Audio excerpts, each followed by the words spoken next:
Hello everyone, welcome to Sarat Chandra IAS Academy, where your dreams are our mission. This is Yatharth here. In today's video, we'll be talking about 10 most important economy graphs for prelims or graphs that are related to the subject of economics. So let's see what graphs we are going to talk about today, what graphs we are going to cover today. So these are the Kuznets curve. We'll start with this Kuznets curve. Then we'll talk about a variation of this curve which relates to the environment or environmental Kuznets curve. We'll come then to the graphs that deal mostly with the inequality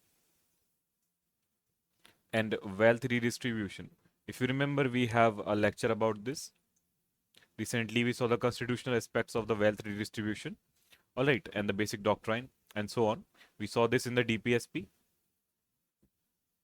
Okay, so you can watch this lecture in relation to these graphs as well. In that lecture also, we talked about the Gini coefficient or Gini coefficient. Next, we'll be talking about the Phillips curve, then the J curve, the Laffer curve, the angel curves, and we'll see how people choose to spend their incomes. Okay, what types of goods are there? What are the normal goods? What are the given goods? What are the inferior goods? We'll also see the beverage curve, the Rahn curve, and various economic recovery curves. So this has already come into CSE. All right, the V-shaped curve, the U-shaped curve, the W-shaped curve, the K-shaped curve, and so on. All right, the L-shaped curve. So what are these type of curves? We'll see these as well. All right, so stay with me during the lecture. If you have any doubts, you can always post in the comment section and I'll always reply. Okay, so let's start with the Kuznets curve or the Kuznets inequality curve. So whenever we are talking about a curve, it's always drawn on a graph, let's say, okay, with two axes. That means it's between two dynamic quantities. One is represented on the x-axis, one is represented on the y-axis. So I hope you already know there are three axes, the x, y, and z axis. We treat them as three dimensions. Three dimensions.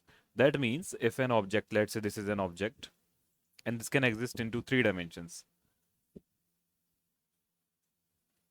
Into a three-dimensional space, let's say. Okay, so what we see that it has a length, it has a breadth, it has a height. All right. Now, when we are talking about only two-dimensional quantities, that means when one thing changes and the second thing changes, we always deal it on x and y axis. So this is our x-axis, this is our y-axis. Okay, so this is the basic understanding of the structure of a graph. Okay. Now, what we see here on the x-axis, we see the economic growth or GDP per capita. We are just simply talking about the growth of an economy. Growth of an economy. And in what terms we are talking here? GDP per capita. GDP per capita.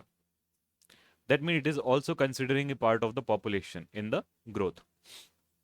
All right, let's talk on the y-axis now lies the Gini coefficient or the income inequality. That means, what is the income inequality? Income plus inequality. That means how unequal the income is between a group of people. That means how many people have most of the wealth. These are the rich people, let's say they have most of the wealth. And how many people have little wealth despite having a bigger group. That means, let's say, poor people.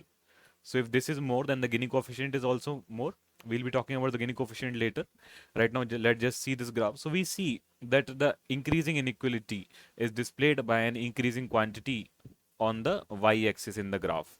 So what we see here, that when we go further, when the economy grows, we see an increasing inequality.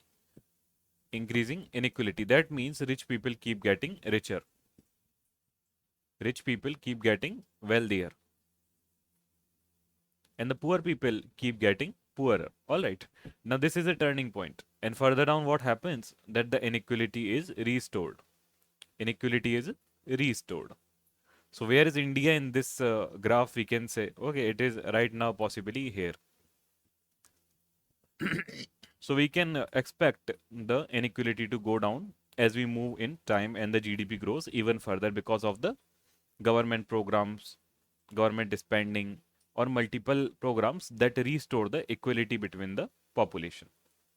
Okay, so let's see how this works. Just a second. All right. So Kuznets curve, let's just start a basic thing. It expresses a hypothesis. First of all, this is not a theory. This is not a theory. Theory is something that has been proved to always work. Okay, it's based on some law. But there is no law as such in economics because only time can tell whether a hypothesis is proved to be a theory or not. So it's always a hypothesis. We'll see scenarios in which the theory fails also. All right. So Kuznets curve expresses a hypothesis advanced by economist Simon Kuznets. What was the name of the economist? Simon or Simon Kuznets. And this was in 1950s and 60s. 1950s and 60s. So that was a time even when most of the countries were even getting developing or developed. Okay, so according to this hypothesis, as an economy develops, market forces first increase and then decrease economic inequality. So what it's essentially trying to say that first of all the inequality will increase, then a turning point will come, and after it will decrease. So this is the Kuznets curve. Now let's see. It was appearing to be consistent with the experience at the time it was proposed. However, after 1970s, what we are seeing that inequality has risen in the US and other developed country, which invalidates this hypothesis. That means it's not working. That is why it is a hypothesis. What we are seeing in a developed economy like America also, it never happened. The turning point did not come. Okay, it never became equal. What happened is like this. Okay, rich people started getting even more wealthier, and poor people started getting even more poorer. All right, so this did not come. This phase did not come. So this theory has been, or this hypothesis has been invalidated in most developed countries. But still, let's see how this used to work. Okay, what is the Kuznets ratio? So let's talk about this ratio. So Kuznets ratio is a measurement of the ratio of income going to the highest earning households. That means the wealthy people. How much are wealthy people earning versus how much the poor people are earning. If we simplify, okay, this is 20% of the most wealthiest people and 20% of the poorest people. So this will show a good inequality. All right, or we can take it as 40% if we are talking about the US, let's say. So let's say, how does this work? What was the hypothesis? Just a second. Let me change the pen color. Okay. So let us see how did this hypothesis work. So as country industrializes, investment opportunity for wealthy people increase. That means when we are going through an industrialization, wealthy people will input more money into the industry, more and more money into the industry. Now what do we need? Except for the money, we need labor. So from where the labor will come? Labor will come from the rural areas to city. Okay, for factory job. This person who was earning just fine doing his agriculture now comes to a factory as a factory worker. Okay, for cheap labor. That means for cheap labor. But most of the income, let's say, as a product is going to the the wealthier people again, and they keep getting wealthier. Next, what happens? That inequality rises. These people stay poor, and the wealthier people stay wealthier, even keep getting more wealthier. But however, further what happens? That education, healthcare, government programs, they bring in the inequality down, and everything becomes equal. So Gini coefficient becomes 1. All right, so let's just talk about in further in the lecture. Let's see the next graph. The environment's Kuznets curve. So it's the similar concept as the Kuznets curve. Just the difference is that it is about environment. So what we are seeing, where the inequality rose first, or the equality went down, what we see here, the environmental pollution goes high first. So this has been observed mainly in the industrialized countries. Then initially they were creating so much of pollution that they increase whole world's global warming level, and then a tipping point comes, and they are now focusing on the renewable energy. So what we are seeing, pre-industrial economy, industrial economy, and post-industrial economy. So this is talking about the environmental degradation versus the income. So it's basically saying that as countries grow wealthier, they start to focus more upon environment, all right, and less upon industry. or try to keep their industry balanced with the environmental degradation. So it's also a hypothesis, again, just like all the graphs. So it's what it is saying, that it is between, always remember two things about a graph: what it is between, what is on the x-axis, what is on the y-axis. So x-axis here it is environmental degradation or pollution. All right, and y-axis it is income of the country, growth of the economy, and so on. All right, in the early stages of the economic growth, pollution emissions increase and environmental quality declines. But beyond some level of per capita income, the trend reverses. Okay, the trend reverses, just as Kuznets told in the economic inequality. All right, so that at high income levels, economic growth leads to environment improvement. So therefore, start focusing on renewable energy and so on. Just like you can see Britain, Europe, all these countries. All right, USA I'm not including in this because it is defying all the environmental treaties and so on. It recently did not take part also in the global plastic treaty we talked about, if you remember.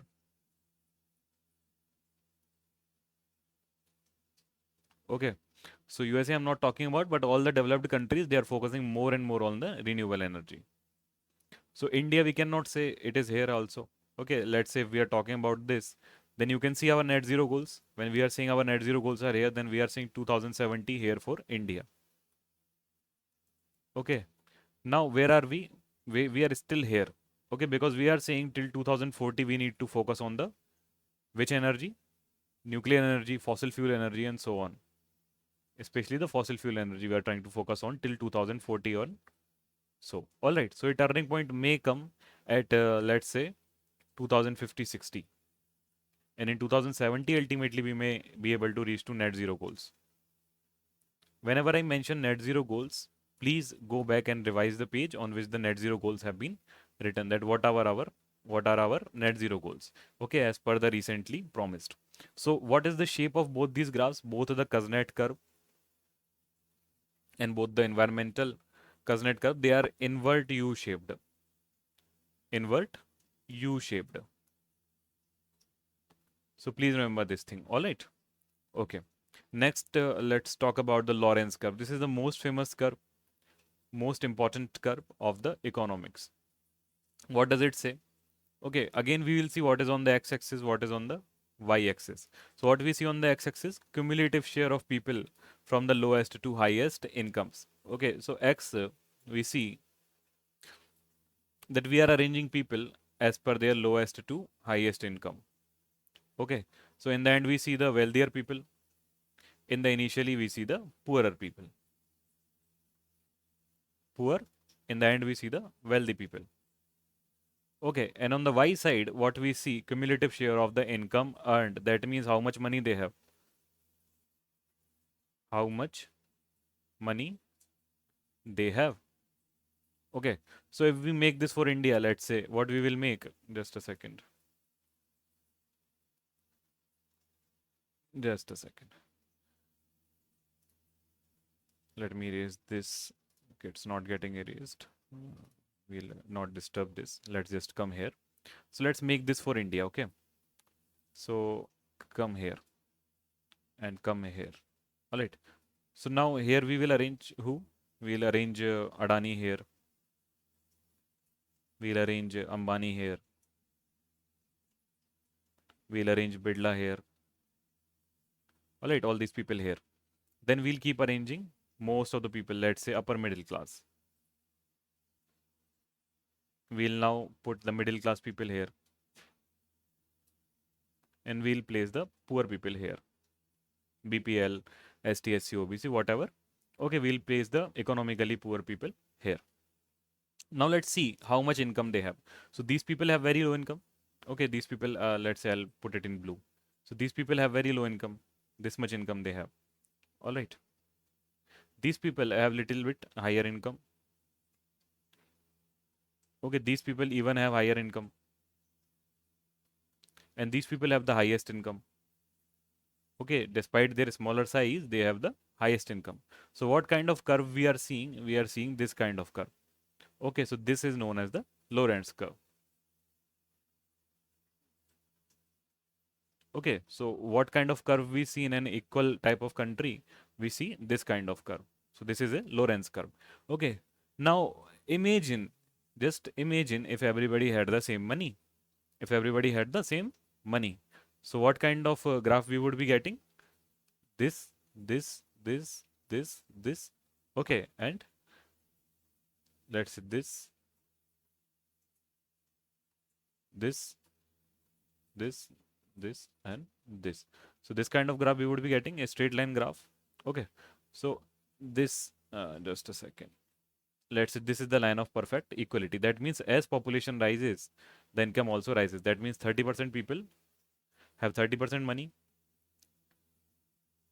40% people have 40% money, 50% people have 50% money. Okay, so we would be getting a graph like this. We make like this, this, this. Okay, now you must be thinking that the pattern is, we are seeing the same pattern here. Okay, this bar is small, this is rising. That is why we are using the cumulative. We are using the cumulative share. That means whatever value we are counting till here, it includes all the values till here. Okay, so if we get a straight line, that means 30% people have 30% of the money, 40% people have 40% of the money, and so on. Then we would be getting a very straight line like this. Okay, these all people would be having more money. This money is lost. This money is lost from here. Okay, this money is lost from here. So where is all this money going? In the pockets of the rich directly. That is why we are obtaining a graph like this. Okay, now what is the difference between this graph? What is the, I'll just change the pen color just a second. Okay, now let's talk about the difference between this.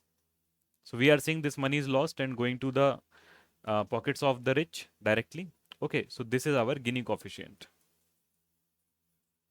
because it tells that how much money is lost from the pockets of poor and how much money is going in the pockets of the rich. So it basically denotes inequality, income inequality. Okay, this is why this is also known as the Gini coefficient. Okay, so let's just come back and talk about the Lorenz curve, basic fundamental things. So it developed by the American economist Max Lorenz. Max Lorenz. And when it was developed in 1905. Okay, so it's a graphical representation of income inequality or wealth inequality. The graph plots a percentile of the population on the horizontal axis. So we already know this. And according to their income or wealth, and plots cumulative income or wealth on the vertical axis. So we already know this. Now let's talk about the key takeaways for the questions. That this Lorenz curve is the basis of counting of the Gini coefficient, which is A upon A plus B. So this is the area under A, this area. And this area, what is the ratio of this area from the total area, that is A plus B. Okay, that will tell the Gini coefficient. Okay, if this area is very small, let's say this area is not here, only the B area is completely overtaken this, so Gini coefficient will become 0. Okay, that means perfect equality will be there. And let's say what happens if this area is completely overtaken, that means all the wealth of a country is with these people, with the most wealthiest people. There is nothing in the hand of the poor. Then what will happen? The A area will be very, very much. A area will be very, very much. And A plus B will become what? B will be nothing. B will be 0. So A upon A, it will be 1. That will be perfect inequality. Perfect inequality. Okay, so this A area tells us about the how much inequality is there, that about the Gini coefficient. Okay, so that this we have already talked about. Well, we'll just revise it. So what is the Gini coefficient? It determines a national level of income inequality. National level of income inequality. So let's see the India's Gini coefficient. What is India's Gini coefficient? So India's Gini coefficient is 0.402. All right. So now let's talk about what does this mean, 0.402. So if we plot a line between 0 and 1, 0 and 1, 0 means perfect equality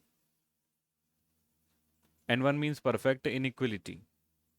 Okay, so where will 0.4 come? Somewhere near here. It will come near here. That means condition of India should be somewhere okay. Okay, but this is the fallacy of the Gini coefficient, that it has been calculated only based on the taxpayers' money. taxpayers' money. Okay, this is based on the people who are paying taxes. Okay, 80% of people are not paying direct taxes. So where these people are going? Okay, these people are not being counted. So what is the true inequality in India? That richest 10% people have more than 77% of the wealth. 77% of the wealth. Okay, so the India's Gini coefficient looks something actually like this, where the richest 10% have more than 80%, even more than this. Okay, it's even worse than this. It's more like this. Okay, so richest 10% have 77% of the income. All right, so this is not the reality of India. It's far worse actually right now, and it has been getting little worse over the years. So Gini coefficient determines what? A nation's level of income inequality by measuring the income distribution, wealth distribution across its population. Now, who developed it? It was developed in 1912. 1912 by Italian statistician Corrado Gini. Corrado Gini. All right. The coefficient of Gini ranges from 0 to 1, that is 100% and 0%, with 0 representing perfect equality and 1 representing perfect inequality. Already told you how this is coming, because the Gini coefficient area is, this is the Lorenz curve, let's say. Okay. Or just make it like this. Just make it like this. Okay. So this is the perfect equality. This is the A. This is the A plus B. This is the B. So what we saw, that Gini coefficient was A upon A plus B. Alright, so let's see just here also for reference. This is A. This is the area under this curve. And this is B. This is the area under this curve. Okay, so what we see here, A upon A plus B. So now let's say this value has to become 0. That means the line of perfect equality. As I told you in the Lorenz curve, this line will become 0 here. So how it will become 0? The area under curve of the A will become 0. It will approach 0. So this whole value will become 0. Alright, as 0 upon 0 plus B, whatever B is, so it will become 0 only. Now let's talk about the second condition when this line drops to here. Okay, so that means all area will be occupied by A. Just a second. So all area will be occupied by A. Alright, so it will become A upon A plus 0. So it will become 1. Okay, that will be the condition of perfect inequality. Perfect inequality. That means all of the wealth will be in the hands of one single person. Okay, nothing will be in hands of those who are living in the country. So the nation of South Africa, if we talk about South Africa, just a second. So it has the worst level of income inequality as a Gini coefficient of 63%. 63%. That means 63 upon 100 or 0.63. All right. So as we approach 1, we saw India's level was 0.4 somewhere. Okay, so the South Africa has 20% more inequality. Norway had a very good number of inequality at 22.7% or 0.22 of the Gini coefficient and so on. Alright, just basically remember a higher Gini index indicates greater inequality, and lower Gini coefficient means lower inequality. Okay, one more thing, one question has come, that values over 1 are theoretical possible due to negative income or wealth. Values over 1 are possible or not? Values over 1 are possible. So when does this become possible? When we see this A upon A plus 0. This is 0. Okay, if it was something like A minus 1, then what we would see? A positive number here. So even when, let's say these people are in debt, the remaining people have nothing, but they also are having loans. They are also having debt. So then it will become further bigger than 1. That means inequality will even be bigger than the perfect inequality. Okay. When these people have nothing in hand, negative income is there, negative wealth is there. Alright, let's talk about the next one, that is the Phillips curve. So what we see in the Phillips curve, again we'll see the x-axis and y-axis. What we see on the x-axis is unemployment rate, how much unemployment or berojgari is there. Okay, on the y-axis we see the inflation. So how do we plot this graph? Let's say about here, the unemployment rate is 3% when the inflation is 2%. Okay, we see it here. Now, earlier we see that this inflation rate was 4% and unemployment rate is 3% here. All right. Sorry to say, I plotted the graph wrong. Let's just start over. We see 2 points on this graph. Let's say one point is here also. This is point A, this is point B, this is point C. We see for the point B. What we see for the point B is that inflation is 4% and unemployment is 3%. But as we move further towards this graph, we approach to point C, where what has happened? Unemployment has risen, but inflation rate has dropped. So we are seeing an inverse relationship. What we are seeing an inverse relationship and stable relationship. So what we are seeing, high inflation. Inflation is high. That means low unemployment. And what we are seeing, that unemployment rate increases. Unemployment rate increases when the inflation rate becomes lower. So this is the inverse relationship. Okay, so how do we obtain this graph? Let's say this and this. So multiple points, we get an average here, and this becomes like this. Because as we go further on the x-axis, the value of the y-axis is decreasing. So what kind of a graph we get is like this. Okay, so this is the Phillips curve. So what is the Phillips curve telling? That inflation has an inverse value to unemployment. So how is this possible? What explains this? So it was developed by William Phillips. It was developed by William Phillips. And it says that with the growth of economy, as the economy grows, it will make more jobs available, but it will also lead to inflation. As the economy keeps on growing, there will be inflation, but there will be more jobs also. More jobs means employment, which is inversely proportional to unemployment. So unemployment will decrease or employment will increase with inflation. It just simply says that inflation is proportional to employment. All right. But what happened in 1970s? There was a stagflation. Stagflation. So stagflation, what happened? Inflation was also rising and unemployment was also rising. That means employment was going down. So this has disproven this theory.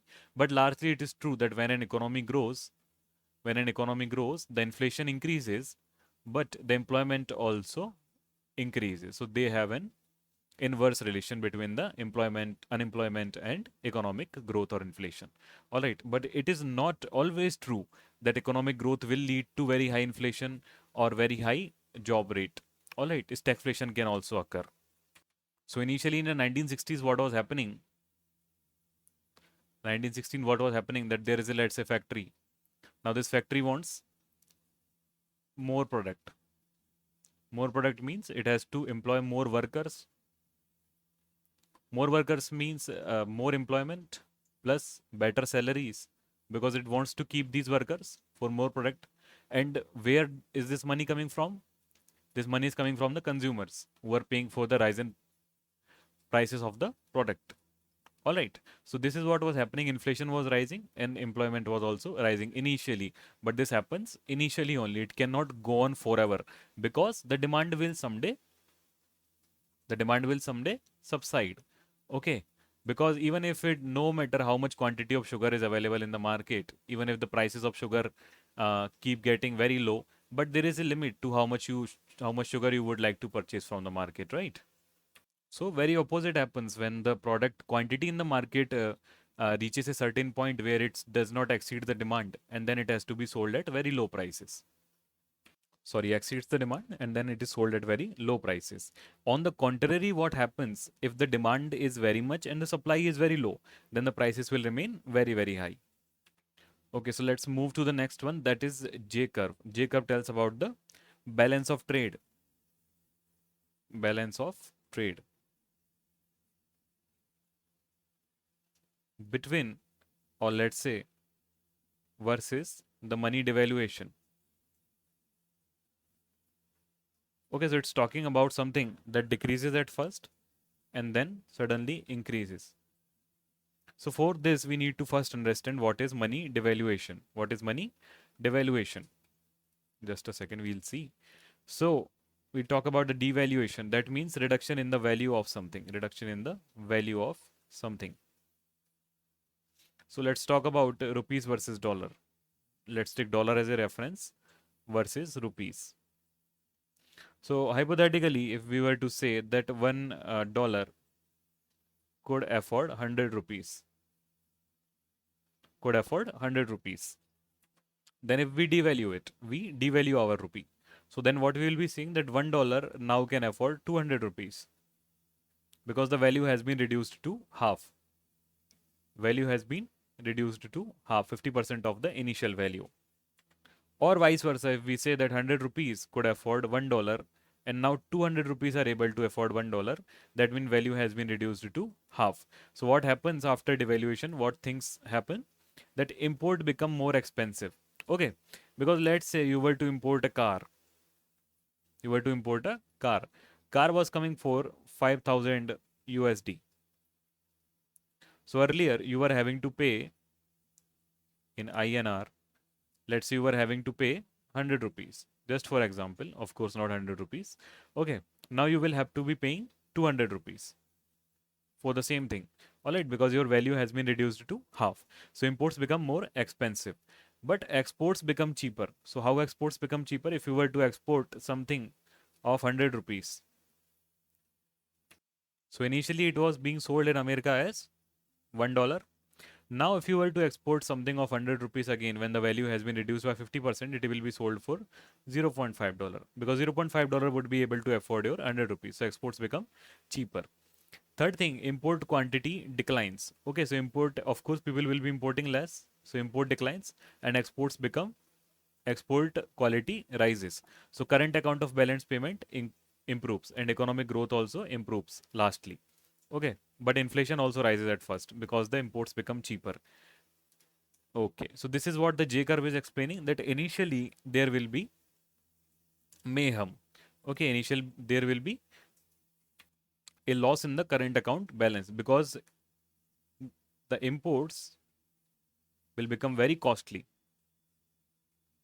and the exports will become cheaper, but the aggregate demand will not rise at the first. So ultimately it will rise and that will make us a that will give us a J curve. Okay, this is a J curve we can say because it resembles the J. So what is the J curve between the devaluation of a currency as well as versus the current account balance? So this has been successfully done by China. So let's see when India does it. On the other hand, when a country currency appreciates, all right, when the same thing happens, just a second. All right. So what we see the evaluation of a currency or appreciation of a currency. So what will happen? Let's say again dollar versus rupees. Okay, so $1 was able to afford 100 rupees, but now it is only able to afford 50 rupees. So there has been increment in the price by 50%. Okay, so this currency has evaluated or appreciated. So the reverse will happen. Exports will become costlier. Imports will become cheaper. So country will be importing a lot. Okay, so balance of payment will show a reverse J curve like this. It will show a reverse J curve, just like Sri Lanka we can say. Okay, so it will fall into some sort of issues later in the life of its economic journey. Okay, next let's see the Laffer's curve. So what is this Laffer's curve? So it was developed by the economist Arthur Laffer.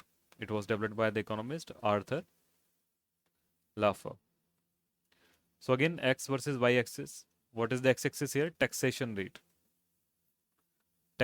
Very simple curve to let's say explain and understand. And versus the taxation revenue. Okay, so as you increase the taxation, the taxation revenue increases. The tax that the government gets from the people will increase with the tax rate. But ultimately, what happens? The people become inflexible. And they stop working. They say, if all my money is going to the government, let's say this is 100% money I am earning. Okay, if let's say government takes 10%, then okay, I will be okay. let's say 9 rupees is coming in my pocket, 1 rupees is going to government, I'm okay.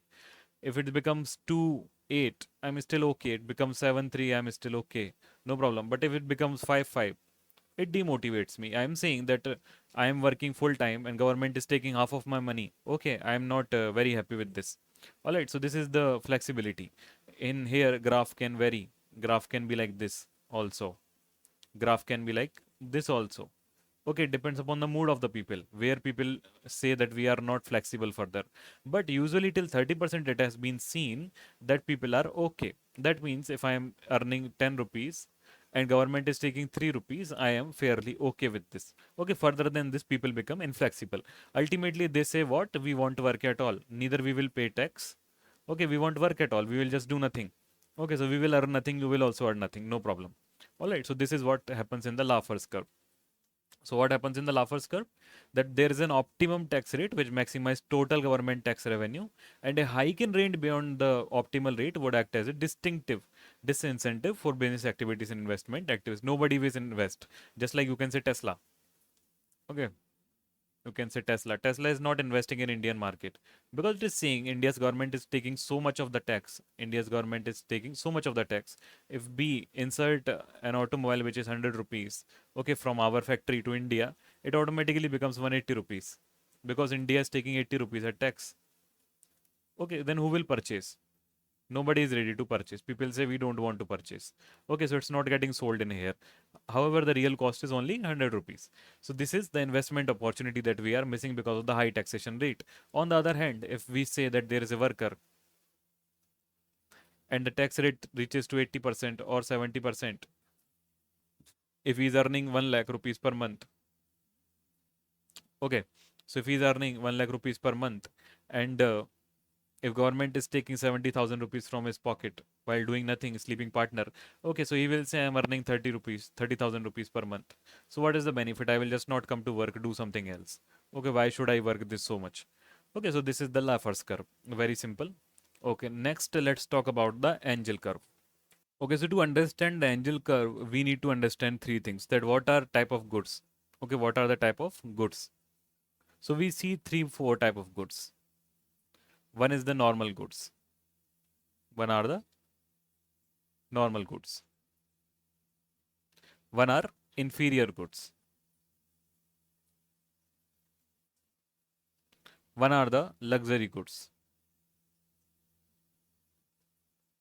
And one are the given goods. Okay, so in normal goods, we see that these are normal things. Basically, let's say car. Okay, if I have more money, then I will purchase a car. At some point of my life, I will purchase a car because it is a substitute. It is a substitute to something that I need to do. That means my basic necessity, that is transport. Okay, if I have low money, then I will go in a bus, public transport. If I have higher money, then I will go in a car. So car becomes a normal good here. And the easy substitute or the cheaper substitute becomes a, let's say, public transport. So this is an inferior good. This is an inferior good. So what happens when a person has more income, then they do not want to purchase inferior goods. They do not want to travel in a bus anymore because if they are earning, let's say, 2 lakh rupees a month, 1 lakh rupees a month, they will just say, I will purchase a car and invest in petrol. Why will I just go outside and take a bus? Okay, so when your income rises, the demand of the inferior good falls. So when your income rises, okay, the demand of the inferior good falls. Okay, but what happens if my income rises? I have an Alto right now, let's say. Okay, my income rises. Then I will say, why ride an Alto anymore? Why drive an Alto anymore? Why should I not get a Fortuner? Okay, so my income increased. So demand of the normal good also increased. This is the normal good. So demand of the normal good also increased. Okay, now let's talk about the luxury good. Okay, but it's not like my income increases. I will keep thinking, let's now switch to a Ferrari. Okay, only a few people will think that my income has increased, let's now switch to a Ferrari. So while their demand increases, it is not like a lot. Okay, only a few people will demand such things, even if when their income keeps on increasing. You will see very few people, those are only hobbyistics, see ride a Lamborghini, drive a Lamborghini or a Ferrari. Okay, most of the people will be fine driving a Fortuner, a Scorpio, XUV, whatever, if they start with an Alto. Okay, so this is basically the type of goods. But there are one more type of goods known as the Giffen goods. Okay, what are the Giffen goods? Their demand increases even if their prices keep rising. Okay, so what, let's say Giffen good is, let's say, rice. Okay, so if there are household of people eating rice, their main diet is rice. Okay, there are four people, their main diet is rice, but they also eat vegetables, they also eat let's say potatoes or something else, but 80% they eat rice. Both times they eat rice. Now what happens? The prices of rice increase. Pricing of rice increases from 30 rupees a kg to 40 rupees a kg. So now they will do what? They'll stop buying potatoes and vegetable. They'll keep this money, take this money and invest it into rice. Okay, so now everybody is eating more rice than earlier. Earlier everybody was eating 200-gram rice. Now they are eating 300-gram rice. So the demand increased, the investment increased, and the price also increased. Okay, so no effect on the sale of these products, even if the price increases. So rise in demand occurs because of lack of alternative or such product. So instead of rice, they cannot eat anything. Okay, instead of tomato, they can eat something. Instead of potato, they can eat something. But instead of rice, they cannot eat anything. Their main hobby to eat is rice. Their main requirement is rice. So this is a given good. Alright, so we understood this graph, the angel curve graph of the various different goods.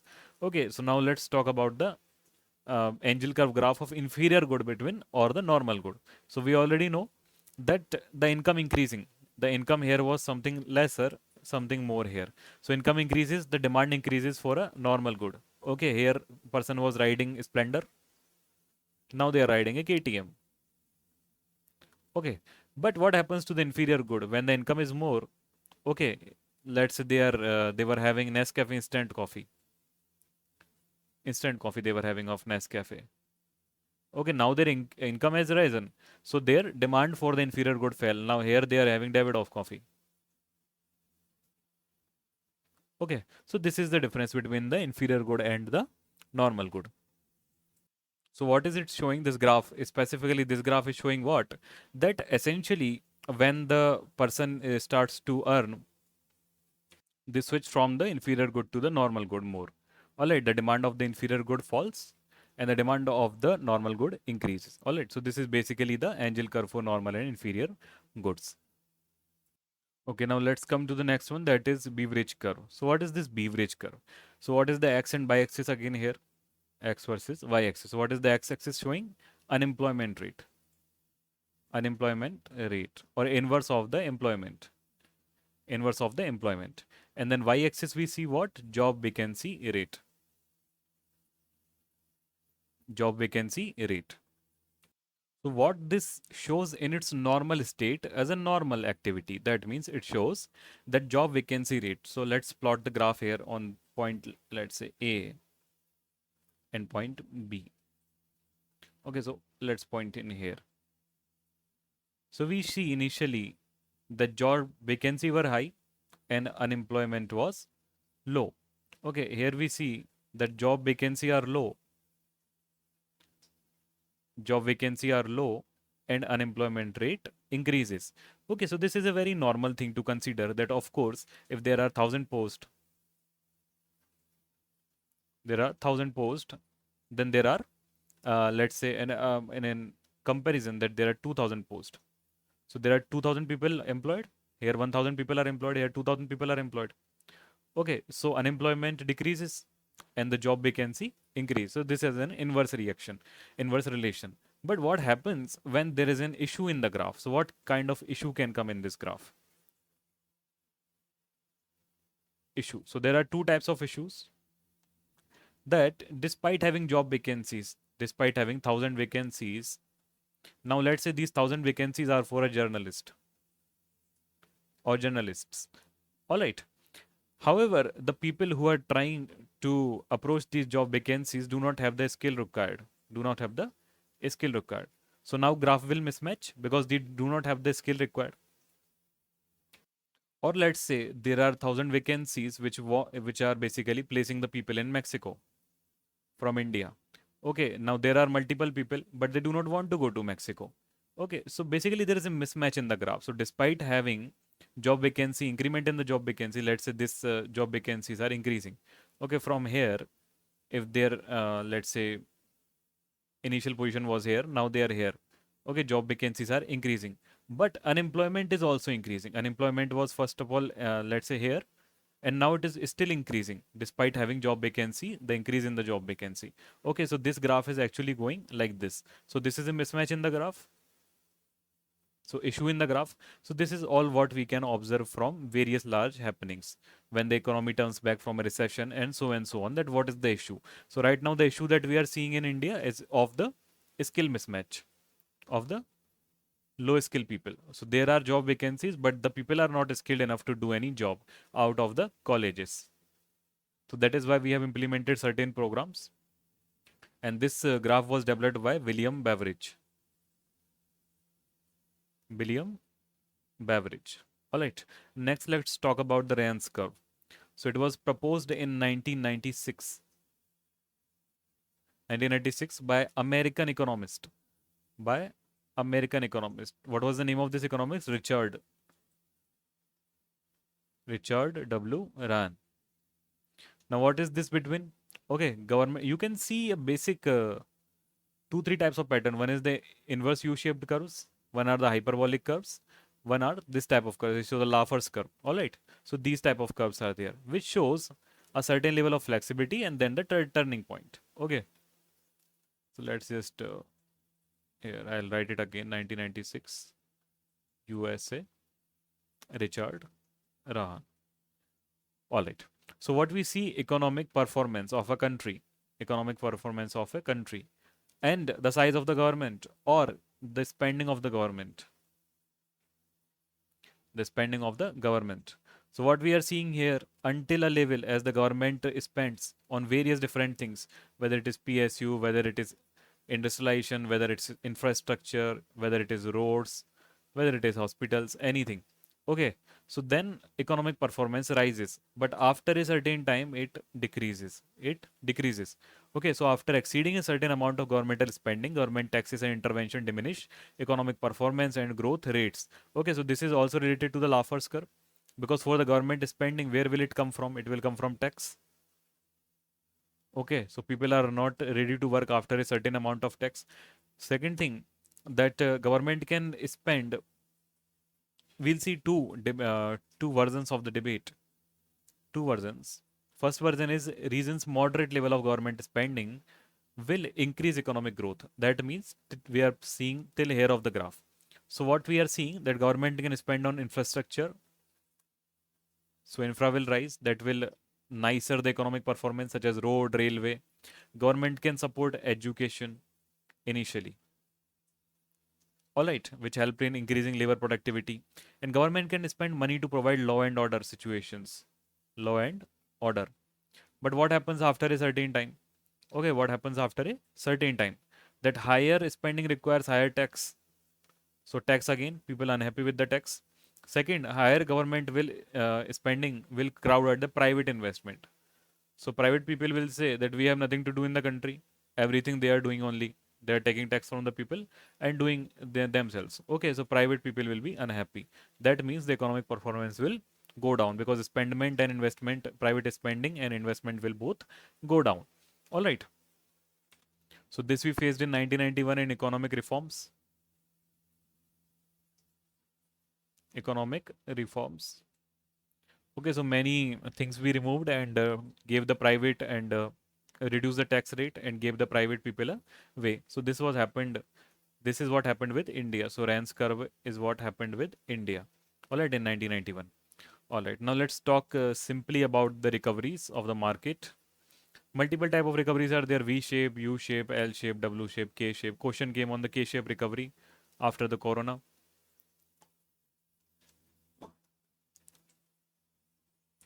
Okay, so let's talk about the V shape recovery first of all. Best case scenario.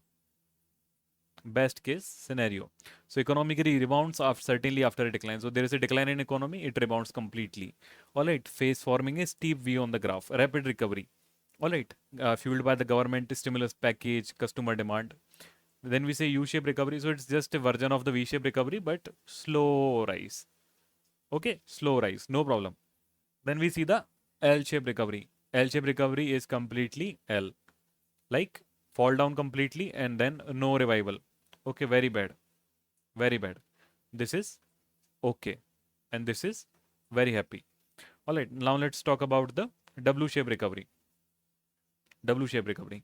So what is this W-shaped recovery? First decline, then upwards movement, then decline, then upwards movement.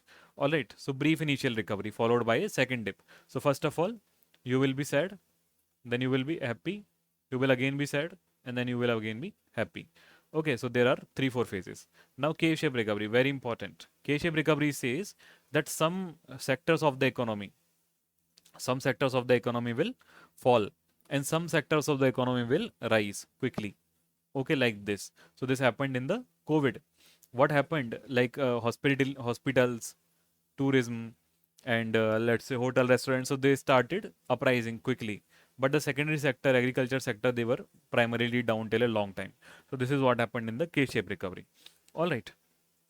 So you can read about all these graphs again and again whenever you require. I'll keep up with more graphs as we come across various different things. Most important are Gini coefficient, and furthermore these graphs we also. Okay, Rahn's graph, Beverage graph, we saw job vacancy one, very important for India right now. Rahn's graph also very important. All right, so you can just read this PDF again. I'll post this in our Telegram channel. Okay, so very important. So this is Yatharth here signing out of the lecture, signing off. I'll see you in the next lecture. Keep studying. Even if you have any doubt, you can post in the comment section. Any feedback, you can post in the comment section. And you can watch this video on 1.5x so as to quickly cover this. All right. So see you in the next lecture. Have a great day. Take care.